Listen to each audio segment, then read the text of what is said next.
All right, today we're talking about if-then statements and converse. And if-then statements kind of sound like what they set up as, but we'll get to that in a second. So we kind of lead into it with our bell work. Our bell work says if two angles are adjacent, then they are congruent, and we're supposed to put if it's true or false. So it says if two angles are adjacent, then they are congruent. Remember, in order to be adjacent, they have to share a side and they have to share a vertex. Now, in this statement, it either has to be 100% true, or if you can find an example that's false, then it is false. So this is actually a false statement, and I'll show an example where it's false. So let's go ahead and draw if it'll let me finish my drawing. All right, we'll go to that tool. If I draw something like this, and we'll say we have angle 1 and 2. Well, if we look at those two angles, they are adjacent. They're 100% adjacent. But number 2 is bigger than 1, so it's not congruent. In order for it to be congruent, they have to be the same side. So angle 1 and angle 2 are adjacent, but they are not congruent, i.e. angle 2 is bigger than angle 1. So that's a false statement. I just showed an example where it's true. Or where it's not true, I should say. All right, so that's a false statement.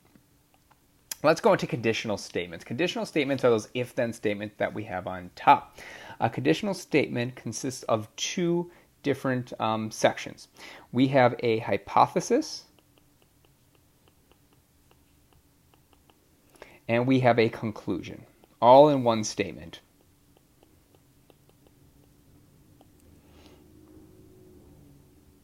So a hypothesis might be something like, if I work hard.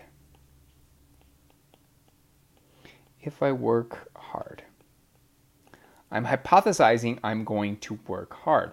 Now, if I do work hard, we're going to have a conclusion, and that is, then I will pass the class.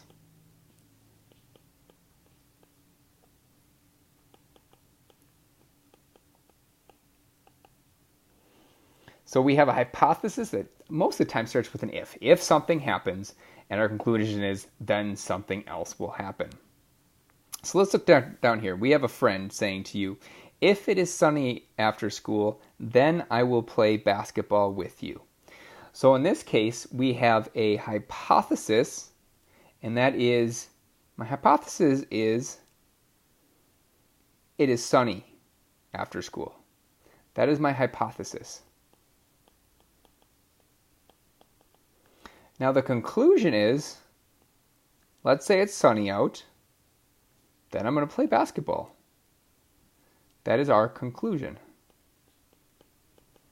If this, then this happens. This is a knee-jerk reaction.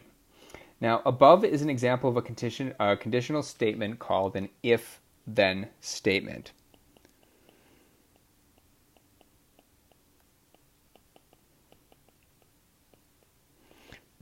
But almost all of our conditionals will be if-then statements. We'll see on the other slide or later on in this lesson that there's a couple different ways to change the phrasing of it, but they all kind of boil down to an if-then statement. If this, then that. So conditional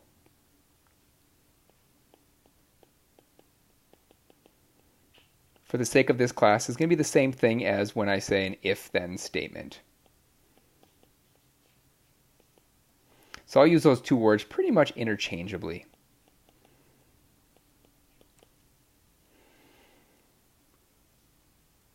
So if I say if then, you think conditional. If I say conditional, you're thinking if then. They go hand in hand. All right, some symbology. We don't like writing hypothesis and conclusion over and over and over. So instead of doing that, what we do is to represent conditional statements symbolically, we will let a P represent the hypothesis.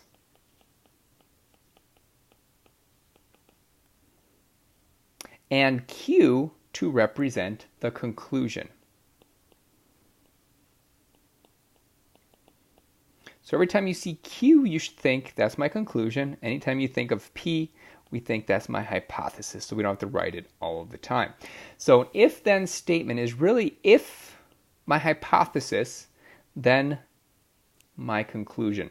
Like I said, that is our hypothesis. And Q is our conclusion.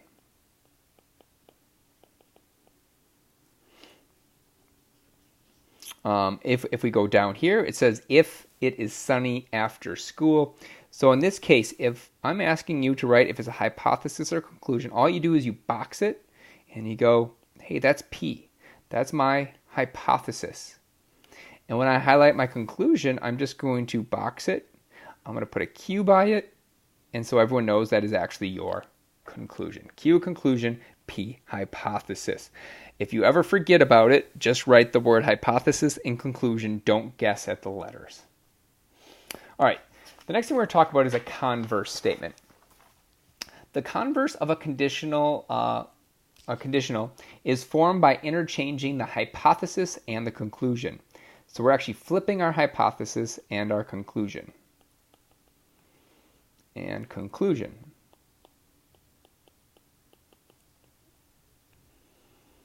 So let's say we have a statement. Our statement is if something happens, if our hypothesis P happens, then our conclusion Q would happen. The converse on the other side would be if basically our conclusion happens, then our hypothesis would happen. So we're flipping our Q's and our P's. They're switching positions. For example, it says, if I win the lottery, then I will buy a boat. So what we're going to do is we're going to note that this is my hypothesis. If I win the lottery, then I will buy a boat. What we're going to do for the converse is we're just going to flip those two statements. So our converse is going to be if I buy a boat. So it won't be will anymore. It is the beginning of it. If I buy a boat. So sometimes we have to change the phrase just a little bit. Instead of will, it is if I buy a boat, then I will win the lottery.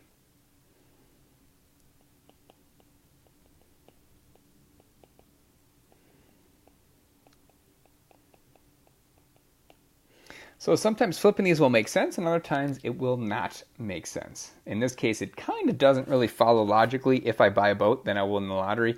Probably should win the lottery before you buy the boat. But regardless, that's all you have to do if I ask for a converse, is flip the conclusion, the hypothesis, and now you have a converse. Now, a statement and its converse may say different things. In fact, some true statements have false converses. So let's look at the statement. It says, if Brian lives in Wisconsin, then he lives north of Mexico. That is a true statement because no matter where Brian lives in Wisconsin, he is north of Mexico. That's a 100% true statement. There's no place in Wisconsin where you can live that is actually south of Mexico. So that's 100% true. There's no one place in Wisconsin where it could be below Mexico. The converse statement, however, says, if Brian lives north of Mexico,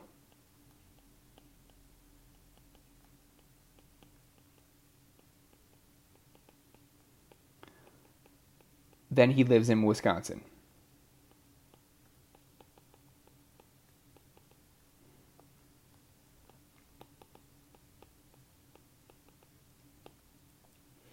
Well, that's not necessarily a true statement. This one was true, 100%. There's no exceptions. It is true. No matter where he lives in Wisconsin, he is north of Mexico. However, our next statement says, if Brian lives north of Mexico, then he lives in Wisconsin.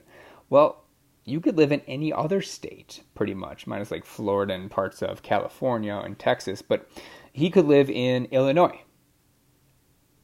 He could live in Hawaii. He could live in Alaska. So there's tons of places you can live, so this isn't necessarily a 100% true statement. If it's not 100% true, you're going to call it false. And that's going to lead us to our next thing. It's called a counterexample. A conditional, so let's read right below and then we'll get into it. It says, a conditional statement can be true or false. It cannot be kind of true. An if-then statement is false if an example can be found for which the hypothesis is true and the conclusion is false. So that's what I was talking about this one. It says if Brian lives north of Mexico, then he lives in Wisconsin. Although it's kind of true, he could live in Wisconsin. He could also live in a whole bunch of other states. So as long as you think of one state that's north of Mexico, that is automatically a false statement because you're providing a counter example. So this counter example, so this is known as a counter example. When you find one example that makes our hypothesis and our conclusion untrue. You just need to find one example and it becomes false. So like it says, it takes only one counterexample to disprove a statement. Just one counterexample, and it's false. So my first example here is find a counterexample of the converse. If he lives north of Mexico, then Brian lives in Wisconsin. Well, our counterexample was the one that we had above that says, so if he lives north of Mexico, then Brian lives in Wisconsin. So I named a whole bunch of states up above. Another example could be Brian lives in Canada.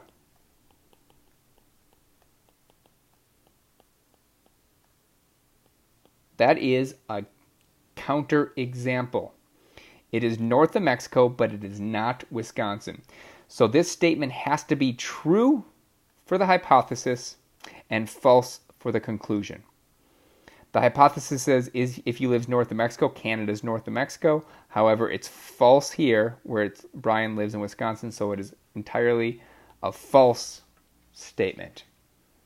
So one counterexample makes it false, and that's my one counterexample. And you will be asked to give counterexamples in the homework. All right, the next one we're going to talk about is biconditional. A statement is biconditional if the conditional and its converse are both true. So for example, we have a conditional statement. If 4x equals 20, then x equals 5. That's true. There's nothing else that works for x that would make a statement true. Well, the converse of that is if x equals 5, then 4x equals 20. So my hypothesis is x equals 5. So that has to be true for a counterexample, if we're looking for a counterexample. Well, x has to equal 5 according to my hypothesis. And if I plug 5 in for that x, it does turn out to be 4 times 5 equals 20. So both directions are true. There's no counterexample that makes our conditional or our converse false. For biconditional statements, we can also use if and only if. Instead of an if-then statement, we can then put if and only if between the two statements, and then we know it is biconditional. Let's put that in practice, actually. We'll put it right here. So if I want to combine these two statements into a biconditional statement, all we need to do is pick either statement. So remember, we have a hypothesis and we have a conclusion.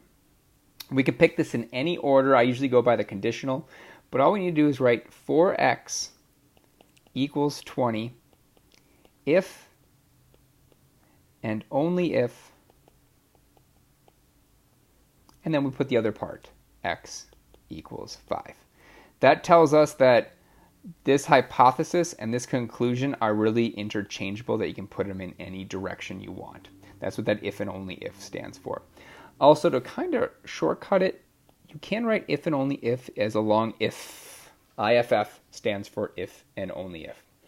Note, only biconditional statements can be written as this. Only biconditional, that means both directions work. If one direction doesn't work, you can't rewrite it like this. Basically, on a test, it might say rewrite these two things as a biconditional statement. That's when you know to write it as if and only if. All right, continuing it on. Just some notes here. These are other forms of conditional if-then statements. This first one is exactly what we went with. If our hypothesis, then our conclusion. Another way to set it up is hypothesis implies conclusion. Once again, our hypothesis comes first, our conclusion comes second. Our third one says our hypothesis only if our conclusion. Note, this is not if and only if. This is just a strictly only if. It is still an if-then statement, not biconditional. The one I really want us to focus on is this one. Notice that word. We just have if between the two.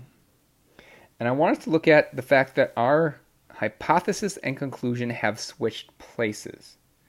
This is the only time your conclusion comes before your hypothesis. So if you ever see a statement, so if we look over here, it says x is less than 10 if x squared equals 25. So in fact, this x squared equals 25 is our hypothesis, and this x less than 10 is our conclusion. It is the only way to phrase these words where your conclusion and hypothesis switch places. All right, let's try some quick classroom activities. All right, so we're supposed to state our hypothesis and the conclusion of each of these conditional statements. So we have if, then. So that means our hypothesis is there, our conclusion is there. All we have to do is basically write our P is 2x minus 1 equals 5. Our conclusion is x equals 3. Once again, we have implies between it. If we go back, implies shows us that it is our hypothesis first, our conclusion second. The only time that flips is if it's just if between them. So that means our hypothesis is our first statement, which is 8y equals 40, and our conclusion is y equals 5. Okay, number 3 says combine the following conditionals into a single biconditional. Biconditional, immediately in your head you should think biconditional means if and only if. And then we just have to take either one of the two phrases.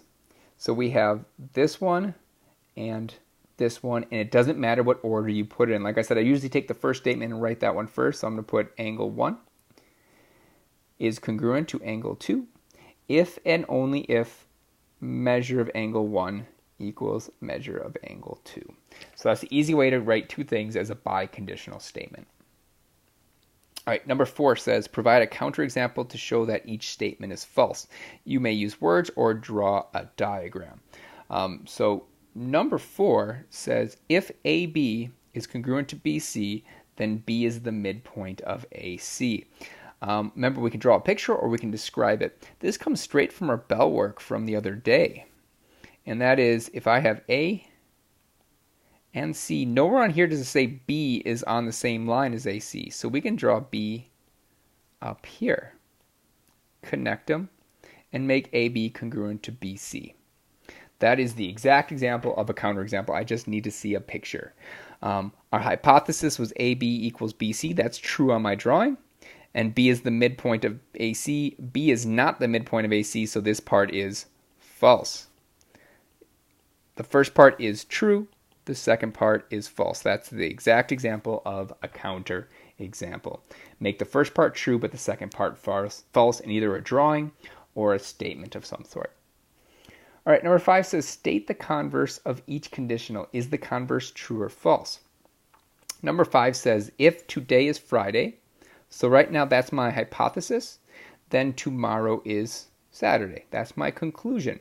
All we need to do is flip those two and we now have a converse. So the converse is going to be if tomorrow is Saturday,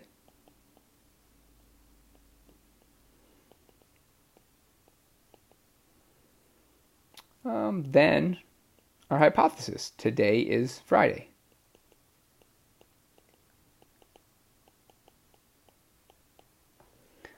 Which is a true statement. If tomorrow is Saturday, then today is Friday. There's no other day where tomorrow is Saturday. Wednesday, Thursday, you can't pick a day where tomorrow is Saturday. That has to be Friday. So this is a biconditional statement. That converse is true. I can't think of a counterexample that would make it false.